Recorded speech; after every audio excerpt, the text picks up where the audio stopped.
sintonia, troca de experiências e um bate-papo descontraído sobre o espiritismo na sua manhã. Deusa Nogueira explica a mediunidade no nosso dia a dia. Começa agora, na sua Rádio Rio de Janeiro, o programa Conversando sobre Mediunidade. Queridos amigos ouvintes da Rádio Rio de Janeiro, meu nome é Deusa Nogueira, estamos nós conversando sobre a mediunidade. E nesse momento, vamos estudar, já que é algo que nós necessitamos muito de trabalhar mesmo, meus amigos. Nessa volta que as casas espíritas estão se organizando para o trabalho presencial, né? Para o trabalho mediúnico presencial, e com certeza a gente não, mesmo as pessoas falando, estou ligada, eu assisto palestra, eu assisto reunião pública, mas na verdade a questão da prática mediúnica, para muitos de nós, está meio esquecida, não é? Então é sempre bom a gente estudar, a gente pensar e a gente ver os cuidados que tem que se ter diante de tarefa tão delicada. Então Leon Denis, na obra No Invisível, no capítulo 10, ele fala exatamente sobre a formação e direção dos grupos. E ele, num dos trechos, fala assim: nunca seria demais insistirmos sobre os perigos que a intrusão dos maus espíritos apresenta nas sessões de um grupo em formação ou os ensaios de um médium isolado. Muito frequentemente, são nossos pensamentos que os atraem. Então, tanto o médium que trabalha isoladamente, que não é aconselhável, né, a não ser em determinadas questões em que a própria espiritualidade, assim, orienta, mas o ideal é que o médium tenha essa visão do trabalho em equipe, do trabalho em conjunto, quanto no trabalho em grupo, há o perigo da intrusão de espíritos, e ele fala que maus espíritos, não é o ignorante, não. Espíritos interessados em acabar com aquele grupo, espíritos interessados em acabar com aquela tarefa. E aí, amigos, muitos de nós que estamos pensando assim, não volto mais ao trabalho presencial da casa espírita. E é claro que alguns têm os motivos sérios de saúde, cuidando de companheiros, de parentes mesmo, em estado de saúde precário, tudo isso é lógico. Mas tem pessoas, eu tenho ouvido isso, eu estou me sentindo cada vez mais isolado da casa, a não necessidade, o médium não sentir necessidade de estar na casa espírita. E isso é sério, gente. Mesmo que ele fala assim, eu sou mais um. Mas esse mais um, né, faz a diferença no cômputo geral, e a diferença é para ele individualmente, no momento que ele desiste da tarefa, mas também ele faz parte de uma engrenagem, ele faz parte de um trabalho em equipe. Então, quando ele abandona essa tarefa, né, com toda certeza a equipe ficará desfalcada da sua presença, do seu fluido e até daqueles amigos espirituais que se ligavam a ele em função da tarefa. Porque em 2 anos a gente desacostuma, conforme se fala vulgarmente, popularmente, a gente perde a mão, a gente perde o hábito, né? E a gente vai entrando num certo relaxamento em relação à atividade, a gente assume outros compromissos, né? E muitas vezes esses outros compromissos se apresentam de uma forma extremamente mais prazerosa, e aí a gente entra nesse processo de desistência, né?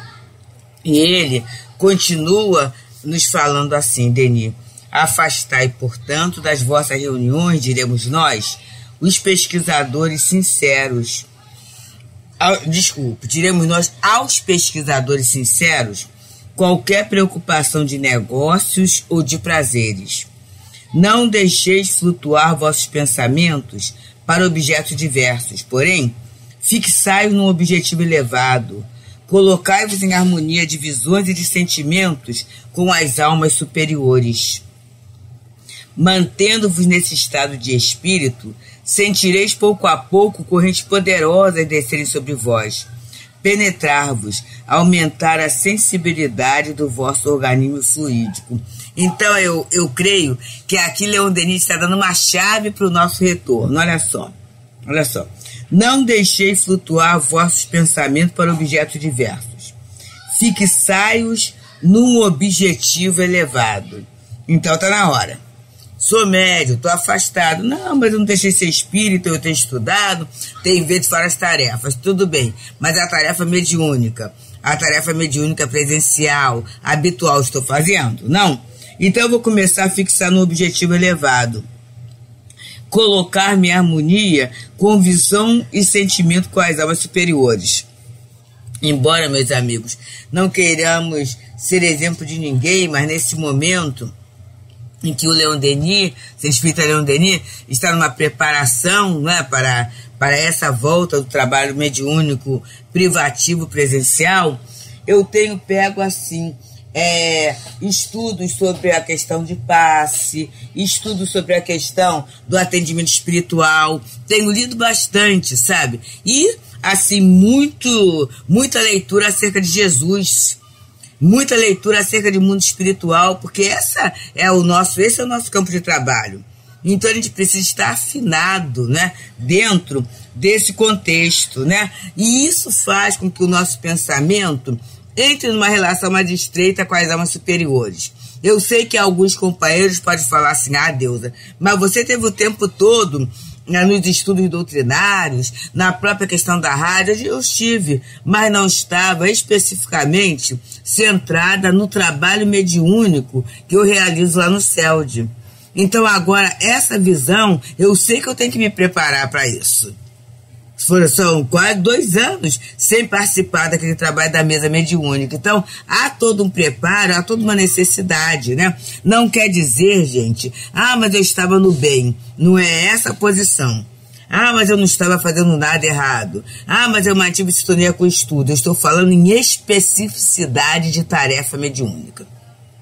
Eu estou falando em contato habitual. É o que ele está colocando aqui. E sintonia não é algo que se improvisa, mas também não é algo que a gente fala assim, conquistei para sempre, não. A sintonia é um trabalho, é algo que eu necessito manter, que eu necessito conquistar, que eu necessito perseverar. E ele coloca, primeiramente passageira, quer dizer, aí ele fala, se a gente se mantiver assim, a gente vai sentir pouco a pouco correntes poderosas descerem sobre nós.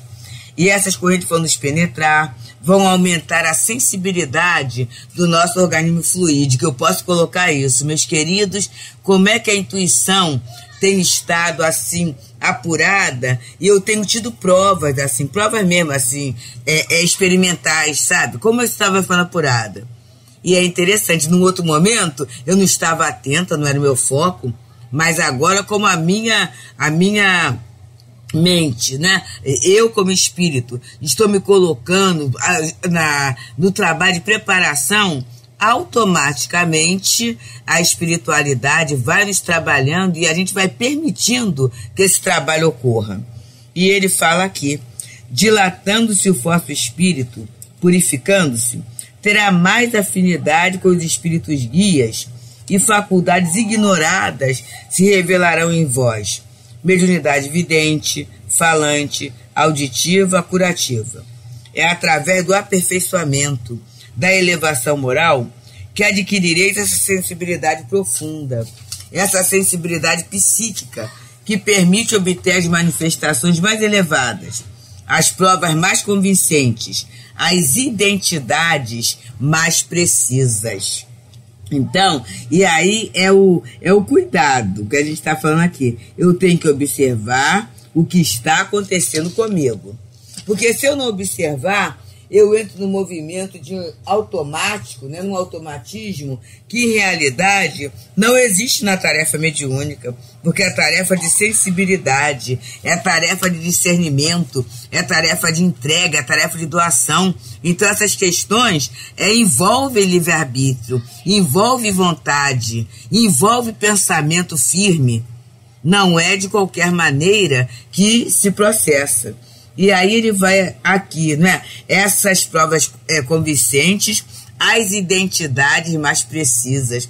É muito interessante, nós conversávamos com um determinado grupo, embora não sejamos médium específico daquela pessoa, mas, assim, por 2 vezes, eles nos deu, assim, um recadinho. E nas 2 vezes, eu resisti um pouco em passar o recado. Mas olha como a espiritualidade fez, né? Outra, nos 2 fatos, nos 2 casos, o mesmo espírito. Uma pessoa falou, e quando a pessoa começou a entrar num assunto que não era aquele planejado para aquele dia, para aquela hora, eu me vi assim, na obrigação moral, né, honesta, de contar. E o outro foi ontem que aconteceu. Também a gente teve um outro recadinho desse espírito. Eu achei que não seria conveniente passar, e daqui a pouco uma outra pessoa começou num assunto, sabe? Sabe aquela coisa que a pessoa fala assim, não sei porquê, deixa eu falar, já que eu estou num grupo de amigos? E aí o assunto versava exatamente sobre aquilo que já tinha sido passado por intuição. E aí eu contei a intuição, mas aí ficou bem claro essa precisão da identidade do espírito comunicante, né? Daquele que estava querendo passar. Isso aconteceu em função de quê, gente? Dos belos olhos? Não. Em função da gente estar nessa atenção, nessa preparação para a volta do trabalho presencial, né? Para o trabalho mediúnico mais efetivo. Então a gente vai abrindo um campo. A gente vai abrindo um campo vibratório, um campo de possibilidades, né? Um campo de esperança, um campo de alegria, um campo de prazer, um campo de saudade daquele contato mais afetivo e efetivo, disciplinado com aqueles amigos espirituais naquele dia da tarefa, né? E até o próprio carinho envolvendo a tarefa de socorro, seja ela qual for. Então, tudo isso cria um ambiente vibratório propício para que as comunicações ocorram e para que a gente tenha essas provas convincentes dessas identidades precisas. E é por isso, amigos, que estamos aqui. Meu nome é Deusa Nogueira, estamos nós pelas ondas queridas da Rádio Rio de Janeiro, no programa Conversando sobre a Mediunidade. E hoje nós estamos trabalhando o capítulo 10º da obra No Invisível, de Leon Denis, que versa sobre a formação e direção dos grupos. E ele continua a nos esclarecer quando ele fala da intromissão de espíritos não tão agradáveis, não tão elevados, muitas vezes querendo atingir o médium, outras vezes querendo atingir, desarticular o próprio grupo, né? O próprio grupo, e outras vezes até querendo derrubar o próprio trabalho. E ele fala: orai no início e no final de cada sessão. No início, para elevar vossas almas e atrair os espíritos sábios e esclarecidos.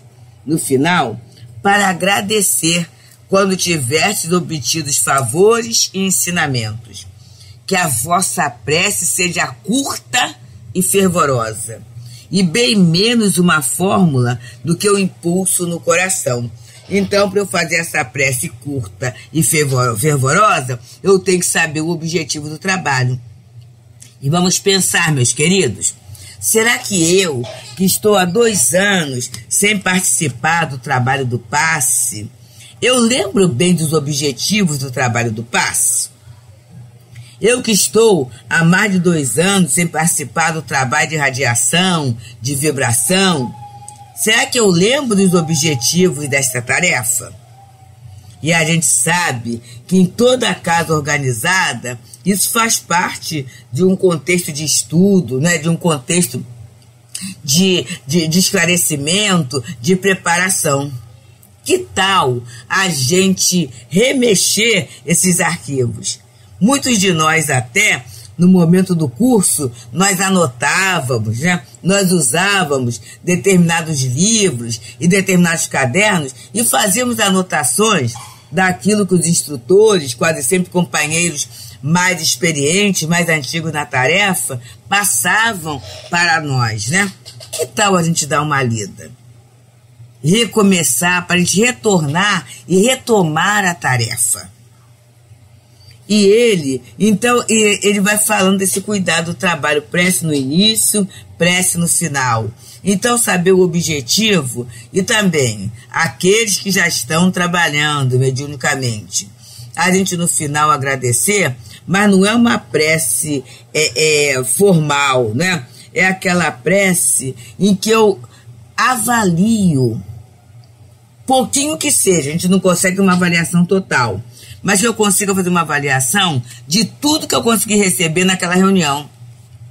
Todo o amparo, todos os benefícios. E a partir dessa avaliação, eu posso mandar, né, eu posso emitir a minha prece. Nesse tom de sinceridade, nesse tom de amor mesmo, né, nesse tom de afeto.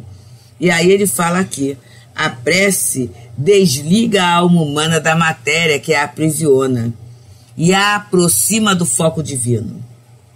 Ela, a prece, estabelece uma espécie de telegrafia espiritual, pela qual o pensamento do alto, respondendo ao apelo da terra, desce nas nossas regiões obscuras. Nossas explorações nos abismos do invisível seriam cheias de perigos se não tivéssemos acima de nós seres mais poderosos e mais perfeitos para nos dirigir e clarear os nossos caminhos. Muitas vezes, meus amigos, por estarmos muito tempo no trabalho e realizarmos até com segurança, com clareza determinadas tarefas, a gente esquece do amparo, né? E a gente esquece até dos perigos a que estamos expostos em função da nossa própria condição de inferioridade, imperfeição. Então os espíritos vão nos ajudando. A gente tem na literatura espírita inúmeros exemplos até em que muitas vezes o médium ele é colocado como se fosse um anteparo, né? Um antolho, para ele não olhar para os lados, porque algumas imagens ainda nos assustam, ainda nos desestabilizam, e não é esse o objetivo. Então a gente muitas vezes é levado para chegar no local do trabalho, fazer o trabalho, e dependendo da natureza do serviço, a própria espiritualidade apaga da nossa memória, né, aqueles quadros, pois não fariam bem no desenrolar das nossas atividades cotidianas. Então, essa prece, que essa telegrafia com alto, que a gente pode, com certeza, realizar na tarefa mediúnica, mas que pode também ser um contexto, né, fazer parte do contexto do nosso dia a dia. E no Evangelho segundo o Espiritismo, nós temos logo após a prece dominical as reuniões espíritas. E aí Kardec até anota uma anotação de Mateus, no capítulo 18, versículo 20, que ele diz: em qualquer lugar em que se encontrem 2 ou 3 pessoas reunidas em meu nome, eu ali estou no meio delas. E aí no prefácio, né, que é sempre aquela explicação generosa que Kardec faz, ele diz: para estarmos reunidos em nome de Jesus, não basta nos reunirmos fisicamente. É preciso que o façamos espiritualmente, pela comunhão de intenções e de pensamentos para o bem. Só então, Jesus, ou os espíritos puros que o representam, estarão presentes à reunião. Olha que interessante, gente. Então agora, a gente pode não estar presente, né? Então, reencontrar companheiros, né? Reafirmar votos, propósitos, expectativas e esperanças, é esse primeiro movimento. E aí ele diz: o Espiritismo nos faz compreender como os espíritos podem estar entre nós. Eles aqui estão com seu corpo fluídico ou espiritual e com uma aparência que os faria serem reconhecidos, caso se tornassem visíveis.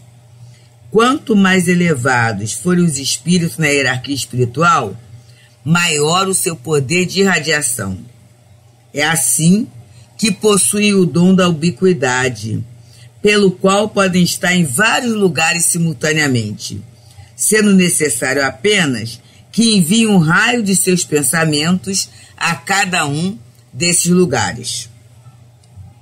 E aí a gente pode trazer isso, né? Ah, mas quer dizer que aquele espírito que você falou que sentiu, ele estava ali localmente? Poderia estar, não há problema nenhum. Mas pode também, do local que o espírito está, percebendo a necessidade de uma orientação, de um direcionamento, de um rumo, ele manda aquela ideia. E como a gente está atento, se preparando para a recepção, chega ali a intuição, o pensamento, né, o desejo de uma forma bem correta, bem concreta e bem clara.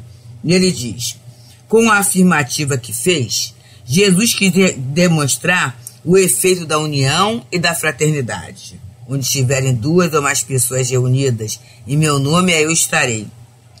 O que pode atraí-lo não é o maior ou menor número de pessoas reunidas, porquanto em lugar de 2 ou 3 ele poderia ter dito 10 ou 20, mas o sentimento de caridade que as anima reciprocamente, e para isso 2 pessoas é o suficiente.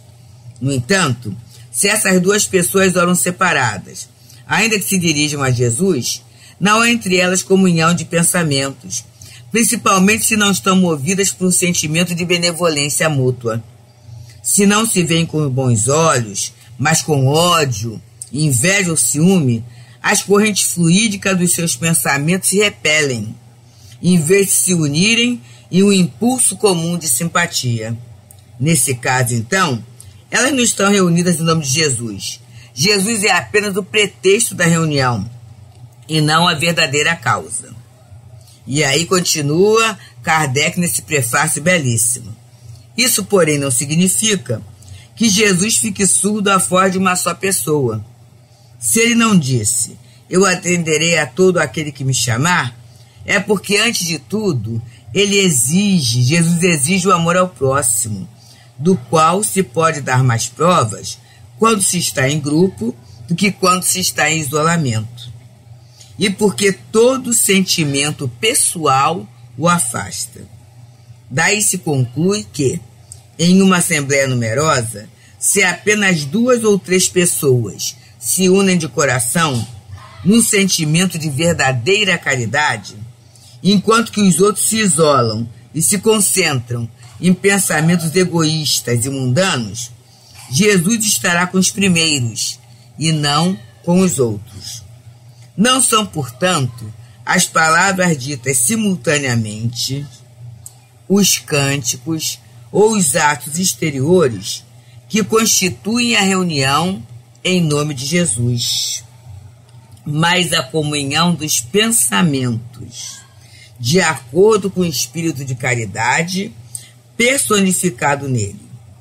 Este deve ser o caráter das reuniões espíritas sérias, daquelas onde, sinceramente, se deseja a ajuda dos bons espíritos. E Kardec traz um exemplo aqui de prece para o início da reunião.